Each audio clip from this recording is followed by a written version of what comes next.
Good morning all. Fourth മൊഡ്യൂളിലെ disaster management എന്ന് പറയുന്ന ടോപ്പിക്കായിരുന്നു നമ്മൾ കഴിഞ്ഞ ക്ലാസ്സുകളിലായിട്ട് നോക്കിക്കൊണ്ടിരുന്നത്. അപ്പോൾ അതിൽ ഡിസാസ്റ്റർ മാനേജ്മെൻറ്റിൻ്റെ 3 ഡിഫറെൻറ്റ് സ്റ്റേജസ് പറഞ്ഞു പോയിട്ടുണ്ടായിരുന്നു, അല്ലെങ്കിൽ 3 ഡിഫറെൻറ്റ് റീജിയൻസ് ഏതൊക്കെയെന്ന് പറഞ്ഞു പോയിട്ടുണ്ടായിരുന്നു. Namely pre disaster stage, emergency stage and post disaster stage. അങ്ങനെ 3 ഡിഫറെൻറ്റ് ലെവൽസിൽ ഡിസാസ്റ്റർ മാനേജ്മെൻറ്റിനെ നമ്മൾ ഡിവൈഡ് ചെയ്തിട്ടുണ്ട്. അത് കഴിഞ്ഞിട്ട് അതിൽ പ്രീ ഡിസാസ്റ്റർ സ്റ്റേജ് എന്താണെന്നുള്ളത് ഡീറ്റെയിൽ ആയിട്ട് എക്സ്പ്ലെയിൻ ചെയ്തു പോയി. അതിലെ ഡിഫറെൻറ്റ് സോൺസ് ഏതൊക്കെയാണ്, അല്ലെങ്കിൽ അതിൽ വരുന്ന സ്റ്റേജസ് ഏതൊക്കെയാണെന്നുള്ളത് നോക്കി പോയിട്ടുണ്ടായിരുന്നു. ഓക്കെ, അത് കഴിഞ്ഞിട്ട് ഇന്ന് നോക്കാൻ പോകുന്നൊരു sub topic early warning system എന്നുള്ളതാണ്. ഈ ഒരു ഡിസാസ്റ്റർ മാനേജ്മെൻറ്റിൻ്റെ തന്നെ ഒരു സബ് ടോപ്പിക്കായിട്ട് വരുന്നതാണ്. Primary objective of a warning system is to empower individuals and communities to respond timely and appropriately to the hazards in order to reduce the risk of death, injury, property loss and damage. അപ്പോൾ early warning എന്ന് പറയുമ്പോൾ നമുക്കറിയാം, ഒരു അപകടം നടക്കാൻ പോകുന്നതിന് മുൻകൂട്ടി നമ്മൾ വാൺ ചെയ്യാണ്, അല്ലെങ്കിൽ ഒരു മുന്നറിയിപ്പ് കൊടുക്കുകയാണ്. അപ്പോൾ ഈ ഒരു വാർണിംഗ് സിസ്റ്റത്തിൻ്റെ അല്ലെങ്കിൽ ഏർലി വാർണിംഗ് സിസ്റ്റത്തിൻ്റെ ഒരു പ്രൈമറി ഒബ്ജക്റ്റീവ് അല്ലെങ്കിൽ അതിൻ്റെ ഒരു മെയിൻ ഇൻറ്റൻഷൻ എന്ന് പറയുന്നത് ആളുകളെ അല്ലെങ്കിൽ ഒരു കമ്മ്യൂണിറ്റീനെ എംപവർ ചെയ്യുകയാണ്, അല്ലെങ്കിൽ അവരെ കുറച്ചുകൂടെ കാര്യങ്ങൾ പറഞ്ഞ് മനസ്സിലാക്കിയിരിക്കുകയാണ്. എന്തിനു വേണ്ടിയിട്ട്? ഒരു ഡിസാസ്റ്റർ സംഭവിക്കുമ്പോൾ അതിൽ ടൈമിലി സമയബന്ധിതമായിട്ടും അതേപോലെ തന്നെ ഏറ്റവും അപ്രോപ്രിയേറ്റ് ആയിട്ടും അതിനോട് അനുബന്ധിച്ച് ബിഹേവ് ചെയ്യാൻ വേണ്ടിയിട്ട്, അല്ലെങ്കിൽ ആ ഒരു സിറ്റുവേഷന് എങ്ങനെ ബിഹേവ് ചെയ്യണോ അതുപോലെ അവർ റിയാക്ട് ചെയ്യാൻ വേണ്ടിയിട്ട് അവരെ കുറച്ച് അവയർനെസ് കൊടുക്കുന്ന ഒരു പ്രോഗ്രാമാണ് ഏർലി വാർണിംഗ് സിസ്റ്റം എന്ന് പറയുന്നത്. അതിലൂടെ ഉദ്ദേശിക്കുന്ന റിസൾട്ട് എന്താണെന്ന് വെച്ചാൽ it will reduce the risk of death, injury, property loss and damage. അതിലൂടെയാണെന്നുണ്ടെങ്കിൽ death, injury, property loss, damage ഈ കാര്യങ്ങളിലൊക്കെ നമുക്കൊരു പരിധി വരെ കൺട്രോൾ കൊണ്ടുവരാൻ പറ്റുന്നു. ഒരു ഹസാർഡ് സംഭവിക്കുക അല്ലെങ്കിൽ ഒരു ഡിസാസ്റ്റർ സംഭവിക്കുക എന്ന് പറയുമ്പോൾ ഒരുപാട് നഷ്ടങ്ങൾ വരാം. അതിപ്പോൾ പ്രോപ്പർട്ടി ലോസ് ആയാലും ഡാമേജ് ആയാലും ആളുകളുടെ ഡെത്ത് ആയാലും ഇഞ്ചുറി സംഭവിക്കുന്നതായാലും അങ്ങനെ ഒരുപാട് സംഭവങ്ങൾ വരാം. അപ്പോൾ മുൻകൂട്ടി ഒരു വാർണിംഗ് കൊടുക്കുകയാണെന്നുണ്ടെങ്കിൽ ആളുകൾക്ക് ഈ വരാൻ പോകുന്ന അപകടത്തെക്കുറിച്ച് കുറച്ചുകൂടെ കാര്യമായിട്ട് മുൻകരുതൽ എടുക്കാൻ സാധിക്കും. അപ്പോൾ അതിന് വേണ്ടിയിട്ട് സെറ്റ് ചെയ്തുകൊണ്ടിരിക്കുന്ന ഒരു പ്രോഗ്രാമാണ് ഏർലി വാർണിംഗ് സിസ്റ്റം എന്ന് പറയുന്നത്. Early warning systems can be set up to avoid or reduce the impact of hazards such as flood, landslides, storms and forest fire. അപ്പോൾ ഏതൊക്കെ ഹസാർഡ്സിലാണ് നമുക്ക് ഈ ഒരു ഏർലി വാർണിംഗ് സിസ്റ്റം യൂസ് ചെയ്യാൻ പറ്റുക എന്നുള്ളതാണ്. It can be used to reduce the impacts of hazards such as floods, വെള്ളപ്പൊക്കം. ആ ഒരു ടൈമിൽ നമുക്കൊരു മുൻകൂട്ടി ഒരു വാർണിംഗ് പോലെ കൊടുക്കാൻ സാധിക്കും. അതേപോലെ തന്നെ land slides, storms and forest fires, ഈ പറയുന്ന ഹസാർഡ്സിലൊക്കെ നമുക്ക് വേണമെന്നുണ്ടെങ്കിൽ ഒരു ഏർലി വാർണിംഗ് സിസ്റ്റം സെറ്റപ്പ് ചെയ്തിട്ട് ആളുകൾക്ക് മുൻകൂട്ടി ഒരു വിവരം, ഇൻഫോർമേഷൻസ് പാസ് ചെയ്യാണ്, ഒന്ന് പ്രിപ്പയർഡ് ആയിട്ടിരിക്കാൻ വേണ്ടിയിട്ട്. Early warning systems R combinations of tools and process embedded within institutional structures coordinated by international and sometimes national agencies. അപ്പോൾ ഇത് കോർഡിനേറ്റ് ചെയ്യുന്നത് ചിലപ്പോൾ ഇൻ്റർനാഷണൽ അല്ലെങ്കിൽ നാഷണൽ ഏജൻസീസ് ആയിരിക്കും എന്നാണ് പറയുന്നത്. It can B the combinations of tools and processes എന്നാണ് പറയുന്നത്. ടൂൾസും ആയിരിക്കാം അല്ലെങ്കിൽ പ്രോസസ്സസും ആയിരിക്കാം ഈ ഒരു ഏർലി വാർണിംഗ് സിസ്റ്റം എന്ന് പറയുന്നത്. Whether they focus on one particular hazard or many, these systems are composed of 4 elements. അപ്പോൾ അത് ഒരു പ്രത്യേകം ഒരു ഹസാർഡിനാണ് ഫോക്കസ് ചെയ്തതെന്നുണ്ടെങ്കിലും അല്ലെങ്കിൽ ഒന്നിൽ കൂടുതൽ അല്ലെങ്കിൽ ഒരുവിധം എല്ലാ ഹസാർഡ്സിനെയും ഫോക്കസ് ചെയ്യുന്ന രീതിയിലാണെങ്കിലും മെയിനായിട്ട് ഈ ഒരു ഏർലി വാർണിംഗ് സിസ്റ്റത്തിന് 4 എലമെൻറ്റ്സ് ഉണ്ടെന്നാണ് പറയുന്നത്. First one, knowledge of risk. Second one, ഈ technical monitoring and warning service. Dissemination of meaningful warnings to at risk people and public awareness and preparedness to act. Okay, അപ്പോൾ 4 elements അല്ലെങ്കിൽ warning സിസ്റ്റത്തിൻ്റെ 4 elements എന്ന് പറയുന്നത് ഇത് 4 knowledge of the risk, ആ ഒരു risk അല്ലെങ്കിൽ വരാൻ പോകുന്ന അല്ലെങ്കിൽ അവർ ഏറ്റെടുക്കാൻ പോകുന്ന ആ റിസ്കിനെ കുറിച്ചുള്ള ഒരു നോളജ് അല്ലെങ്കിൽ അതിനെക്കുറിച്ചുള്ളൊരു അവബോധം ഉണ്ടാക്കിയെടുക്കുക എന്നുള്ളതാണ്. തന്നെ technical monitoring and warning service, technically ഈ വരാൻ പോകുന്ന ഹസാർഡിനെ കുറിച്ച് മോണിറ്റർ ചെയ്യാനും അതേപോലെ തന്നെ വാർണിംഗ് സർവീസ് പ്രൊവൈഡ് ചെയ്യാനുള്ളൊരു പ്രോഗ്രാമായിട്ട്. Dissemination of meaningful warnings to at risk people, അപ്പോൾ മീനിങ്ഫുൾ ആയിട്ടുള്ള വാർണിങ്സ് കൊടുക്കുക എന്നുള്ളതാണ്. And public awareness and preparedness to act.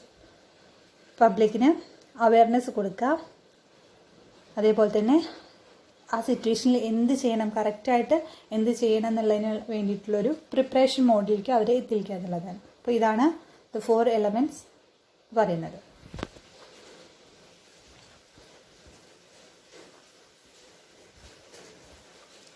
അടുത്തായിട്ട് ഒരു സബ് ടോപ്പിക് എന്നുള്ളത് technologies for monitoring warning system എന്നാണ്. Okay, technologies for monitoring and warning. ഇത് മോണിറ്റർ ചെയ്യാനും അതേപോലെ തന്നെ വാർണിംഗ് സിസ്റ്റം കുറച്ചുകൂടി എഫക്റ്റീവ് ആവാനും വേണ്ടിയിട്ടുള്ള ടെക്നോളജീസാണ് 4 കൊടുത്തിട്ടുണ്ട്. Forecasting and modelling technology, remote sensing and Geographic information system or GIS applications, satellite communication technology and mobile phone technology. അപ്പോൾ ഈ ഒരു ഏർലി വാർണിംഗ് സിസ്റ്റത്തിൻ്റെ മോണിറ്ററിങ്ങിനും വാർണിങ്ങിനും ടെക്നോളജി വൈസ് യൂസ് ചെയ്യുന്ന സിസ്റ്റംസാണ് അല്ലെങ്കിൽ ടെക്നോളജീസാണ് ഈ പറഞ്ഞിട്ടുള്ളത്. First one forecasting and modelling technology, then remote sensing and Geographic information systems applications, satellite communication technology and mobile phone technology. അപ്പോൾ just ആ നെയിംസ് ഇമ്പോർട്ടൻ്റ് ആയിട്ട് കണ്ടിട്ട് മൈൻഡിൽ വയ്ക്കുക. നെക്സ്റ്റ് ആയിട്ട് വരുന്നൊരു സബ് ടോപ്പിക് എന്നുള്ളത് disaster resistance structural and non structural constructions ആണ്. അപ്പോൾ കൺസ്ട്രക്ഷൻസ് അല്ലെങ്കിൽ ഒരു ബിൽഡിംഗ് കൺസ്ട്രക്ട് ചെയ്യുമ്പോൾ അതിന് ഒരു ഡിസാസ്റ്റർ വരുമ്പോൾ എങ്ങനെ, അല്ലെങ്കിൽ ആ ഒരു ഡിസാസ്റ്ററിന് സ്വയം ആ ഒരു ബിൽഡിങ്ങിൻ്റെ പ്രൊട്ടക്ഷൻ എത്രത്തോളം ഉണ്ട് എന്നുള്ളത് വെച്ചിട്ടാണ് കൺസ്ട്രക്ഷൻ്റെ നോൺ സ്ട്രക്ചറൽ ആയിട്ടുള്ളതും അതേപോലെ തന്നെ സ്ട്രക്ചറൽ ആയിട്ടുള്ള എലമെൻറ്റ്സ് വെച്ചിട്ടാണ് പറയുന്നത്. The NEHRP national earth hazards reduction programme recommended seismic provisions includes seismic design and construction requirements for a wide range of buildings and structures and their non-structural components. അപ്പോൾ ഈ NEHRP എന്ന് പറയുന്ന ആ ഒരു programme എന്ത് ചെയ്തിട്ടുണ്ടെന്ന് പറയുന്നത് സെസ്മിക് പ്രൊവിഷൻ, സെസ്മിക് എന്ന് വെച്ചാൽ ഭൂമികുലുക്കവുമായി കണക്ട് ചെയ്ത് പറയുന്നതാണ്.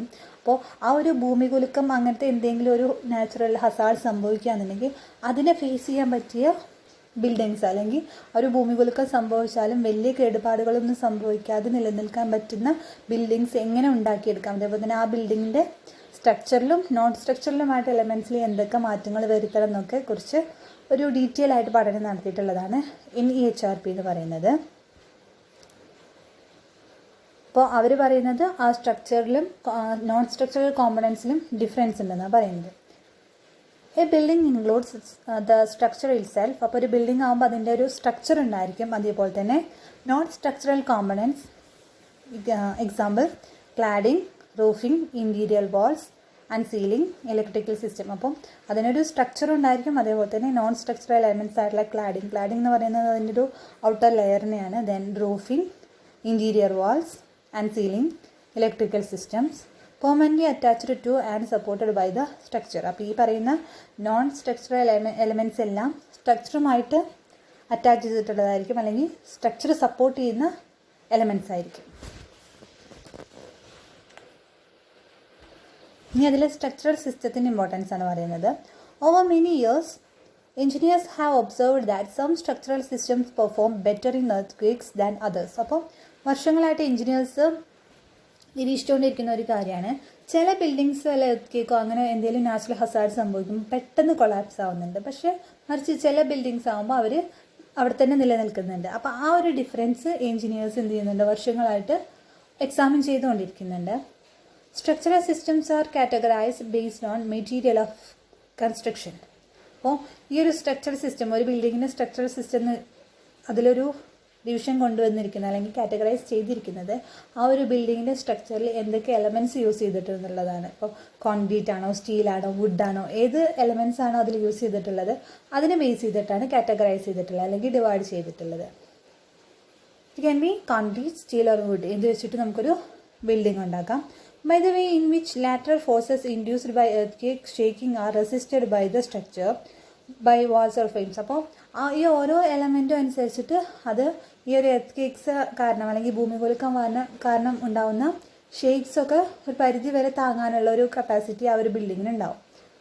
And by the relative quality of seismic resistant design and detail provided. അപ്പോൾ ആ ഒരു ബിൽഡിങ്ങിൻ്റെ സ്ട്രക്ചറും അതേപോലെ തന്നെ ആ ഒരു സ്ട്രക്ചറിൽ യൂസ് ചെയ്തിരിക്കുന്ന എലമെൻറ്റും ബേസ് ചെയ്തിട്ടായിരിക്കും ആ ബിൽഡിങ്ങിൻ്റെ ആ ഒരു ഈ ഒരു എർത്ത് ഫേസ് ചെയ്യാനുള്ള റെസിസ്റ്റൻറ്റ് കപ്പാസിറ്റി ഉണ്ടാവുക.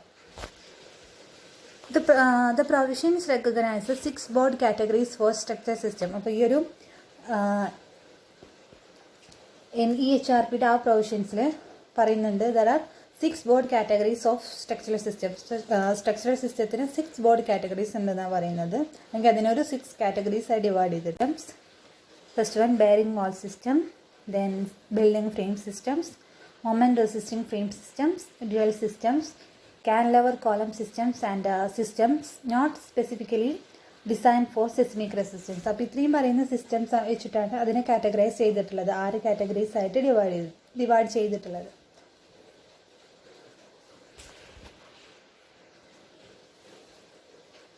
അടുത്തായിട്ട് നോക്കുന്നത് നോൺ സ്ട്രക്ചറൽ കോമ്പണൻസ് ആണ്. ഇപ്പോൾ നമ്മൾ നോക്കിയത് സ്ട്രക്ചറാണ്, ഇനി നോക്കാൻ പോകുന്നത് നോൺ സ്ട്രക്ചറൽ കോമ്പണൻസ് ആണ്. Architectural features such as exterior cladding and glazing, ornamentation, ceiling, interior partition and stairs. അപ്പോൾ ഒരു ബിൽഡിങ്ങിൻ്റെ നോൺ സ്ട്രക്ചറൽ എലമെൻറ്റ്സ് എന്ന് പറയുന്നത് ഇതൊക്കെയാണ്. എക്സ്റ്റീരിയർ ക്ലാഡിംഗ് ആയിരിക്കാം, cladding or glazing, mirror works, അങ്ങനത്തെ സംഭവങ്ങളായിരിക്കാം. അതേപോലെ തന്നെ ornamentation, ceilings, interior partitions and stairs, up stairs വരുന്നതൊക്കെ ആ ഒരു ബിൽഡിങ്ങിൻ്റെ നോൺ സ്ട്രക്ചറൽ എലമെൻറ്റ്സ് ആണ്. Mechanical components and systems include air conditioning equipment, ducts, elevators, escalators, pumps and emergency generators. അപ്പോൾ അതിൻ്റെ മെക്കാനിക്കൽ കോമ്പണൻസ് എന്ന് പറഞ്ഞിട്ട് വേറെയും കുറച്ച് എലമെൻറ്റ്സ് ഉണ്ട്. അതായത് എയർ കണ്ടീഷനിങ് എക്യുപ്മെൻറ്റ്, ഡക്ട്സ് എന്ന് പറയുന്നത് ഈ വാട്ടർ പൈപ്പ്സിനെയാണ്. Then elevators, escalators, pumps and emergency generators. ഇത്രയും പറയുന്ന മെക്കാനിക്കൽ കോമ്പണൻസും നോൺ സ്ട്രക്ചറൽ എലമെൻറ്റ്സിൻ്റെ ഭാഗമാണ്. And electrical components including transformers, switchgear, motor control centres, lighting and raceways. അപ്പോൾ ഈ പറയുന്ന ഇലക്ട്രിക്കൽ കോമ്പണൻസും ഒരു ബിൽഡിങ്ങിൻ്റെ നോൺ സ്ട്രക്ചറൽ എലമെൻറ്റ്സ് ആണ്. ഏതൊക്കെയാണ്? Transformers, switchgear, motor control centres, lighting and raceways. Then fire protection systems including piping and tanks. അതേപോലെ തന്നെ fire protection നമ്മൾ യൂസ് ചെയ്യുന്ന piping and tanks. Then plumbing systems and components including piping, fixtures and equipment. പൈപ്പിങ്ങിൽ നമ്മൾ use ചെയ്യുന്ന ബാക്കി elements. ഈ പറയുന്നതൊക്കെയാണ് ഒരു ബിൽഡിങ്ങിൻ്റെ നോൺ സ്ട്രക്ചറൽ കോമ്പണൻസ് ആയിട്ട് വരുന്നത്.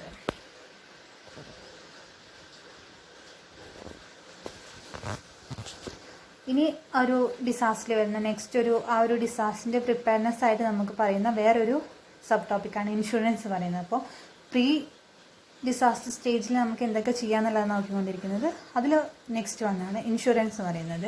സ്വാഭാവികമായിട്ടും നമ്മൾ ഇൻഷുറൻസ് എടുക്കുന്നതിൻ്റെ ബെനിഫിറ്റ്സ് എന്തൊക്കെയെന്നൊക്കെ നമുക്ക് അറിയുന്ന കാര്യങ്ങളാണ്. ഒരു ഡിസാസ്റ്ററിൻ്റെ ഭാഗമായിട്ടും ഈ ഒരു ഇൻഷുറൻസ് എന്ന് പറയുന്ന ആ ഒരു സിസ്റ്റം പ്രൊവൈഡ് ചെയ്യുന്നുണ്ട്. The Earthquake Commission or EQC is a crown entity that provides seismic disaster insurance for natural disaster damage to residential property subject to the commission's terms and conditions. അപ്പോൾ ഈ പറയുന്ന earth commission അല്ലെങ്കിൽ EQC എന്ന് പറയുന്നത് അവർ provide ചെയ്യുന്നുണ്ട്, insurance provide ചെയ്യുന്ന ഒരു കമ്മീഷനാണ്. എന്തിനു വേണ്ടിയിട്ട്? നാച്ചുറൽ ഡിസാസ്റ്റർ സംഭവിച്ച് അതിൽ വരുന്ന ഡാമേജസ് അല്ലെങ്കിൽ നഷ്ടങ്ങൾ കോമ്പൻസേറ്റ് ചെയ്യാൻ വേണ്ടിയിട്ട് അവർ പ്രൊവൈഡ് ചെയ്യുന്നുണ്ട് ഇൻഷുറൻസസ്. ഡാമേജ് ടു റെസിഡൻഷ്യൽ എന്ന് പറയുമ്പോൾ നമ്മുടെ വീട്, അങ്ങനത്തെ നമ്മുടെ ഒരാളുടെ പേഴ്സണൽ ബിലോങ്ങിങ്സിനൊക്കെ ഡാമേജസ് വരുമ്പോൾ അതിനൊക്കെ ഇൻഷുറൻസ് കൊടുക്കുന്ന ആ ഒരു കമ്മീഷനാണ് EQC എന്ന് പറയുന്നത്. The types of natural disasters covered by the EQC includes. ഇനി അവർ കവർ ചെയ്യുന്ന ഏതൊക്കെ ഡിസാസ്റ്ററിൽ ഡാമേജസ് വന്നാലാണ് അല്ലെങ്കിൽ നഷ്ടങ്ങൾ വന്നാലാണ് അവർ ഇൻഷുറൻസ് പ്രൊവൈഡ് ചെയ്യുന്നതെന്ന് വെച്ചാൽ earth natural land slides, volcanic eruptions, hydrothermal activity or സുനാമീസ്. ഈ പറയുന്ന എർത്ത് കേക്സ് ആയാലും അതേപോലെ തന്നെ നാച്ചുറൽ ലാൻഡ് സ്ലൈഡ്സ് ആയാലും വോൾക്കാനിക് എറപ്ഷൻസ് ആയാലും ഹൈഡ്രോതെർമൽ ആക്ടിവിറ്റീസ് അല്ലെങ്കിൽ സുനാമി ആയാലും ഒക്കെ ആ ഒരു ടൈമിൽ നമ്മൾ മുൻകൂട്ടി പ്രീ ഡിസാസ്റ്റർ സ്റ്റേജിൽ നിന്നൊരു ആ ഒരു പ്ലാനിൽ ഇൻഷുറൻസ് എടുത്ത് വെക്കുകയാണെന്നുണ്ടെങ്കിൽ ഒരു പരിധി വരെ ഈ പറയുന്ന ഡിസാസ്റ്റേഴ്സ് കാരണം വരുന്ന നഷ്ടങ്ങൾ നമുക്ക് കുറയ്ക്കാൻ സാധിക്കും, അല്ലെങ്കിൽ ആ നഷ്ടങ്ങൾ കോമ്പൻസേറ്റ് ചെയ്യാൻ സാധിക്കും. In the case of residential land, it can also cover storms or flood. അപ്പോൾ റെസിഡൻഷ്യൽ ലാൻഡ് ആകുമ്പോൾ അതിൽ ഫ്ലഡും സ്റ്റോമും ഇൻക്ലൂഡഡ് ആണ്. അല്ലെങ്കിൽ ഫ്ലഡ് കാരണം വരുന്ന നഷ്ടങ്ങൾക്ക് നമുക്ക് ഇൻഷുറൻസ് എടുക്കാം. അതേപോലെ തന്നെ സ്റ്റോംസും ആ ഒരു ഇതിൽ ഇൻക്ലൂഡഡ് ആണ്. The equity may also cover fire caused by any of these natural disaster. അതേപോലെ തന്നെ ഈ പറയുന്ന ഏതെങ്കിലും ഡിസാസ്റ്റേഴ്സ് കാരണം ഉണ്ടാകുന്ന ഫയർ മൂലം വരുന്ന നഷ്ടങ്ങളാണെങ്കിലും ഈ ഇൻഷുറൻസ് അത് കവർ ചെയ്യും. People who purchase home and or contents insurance are covered by the equity. അതേപോലെ തന്നെ നമ്മൾ വീട്ടിലേക്ക് വാങ്ങുന്ന ഉപകരണങ്ങൾക്കും അല്ലെങ്കിൽ എക്യുപ്മെൻറ്റിനൊക്കെ ഈ പറയുന്ന പോലെ ഇൻഷുറൻസ് എടുക്കാമെന്നാണ് പറയുന്നത്.